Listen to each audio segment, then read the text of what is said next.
Hi folks, I had a message from Madeline saying watching your tutorials gives me the courage to go for it instead of my hesitant detail mode. And I think a lot of this comes down to the fear of failure, fear of making mistakes. One thing I always recommend for beginners especially is use not the cheapest materials, because some are rubbish, especially the brushes. I think if you go straight in with the expensive stuff, you're going to be scared of making mistakes. You're going to be scared to death of wasting all that lovely expensive paper you've bought and the paints.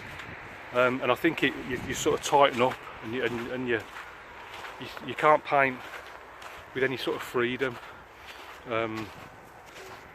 What I'd recommend is buy a top quality brush, because the brush will last for ages, right? In terms of paper, probably the most expensive thing you'll use is the paper. Now, I know in the shops you can't get it much cheaper to the pound a sheet whenever I've looked in.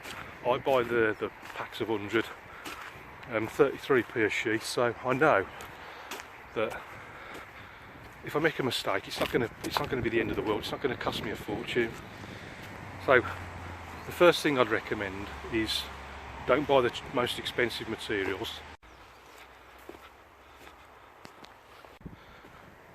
And then I think secondly, what I do is before I start any painting, I don't bother with all that pre-stretching nonsense, right? You can do it if you want to, but what I find is if you just wet the paper all over first, and then just get some colour on your brush, anything. I'll generally go for raw sienna. Whack that on the paper, cover it all over. Not like a uniform plate. Leave a few unpainted bits, and you're off and running then. The paper's wet, the first colour's on there, it's dripping down the paper. Might even look a bit of a mess, don't worry about that. But you're off and running then. It'll loosen you up, it'll stop you feeling so tight. And then once you got that momentum, it's all about getting that momentum.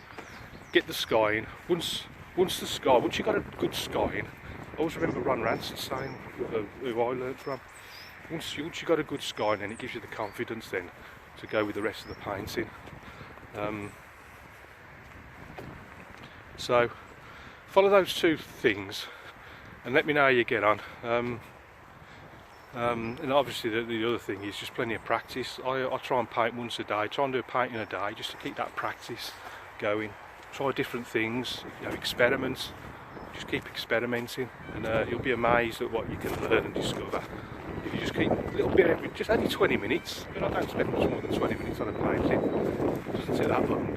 Just keep practicing and you'll get your rewards. You'll be amazed at what you can achieve with a bit of practice, so stick with it. What that noise is. Stick with it, and very best of luck.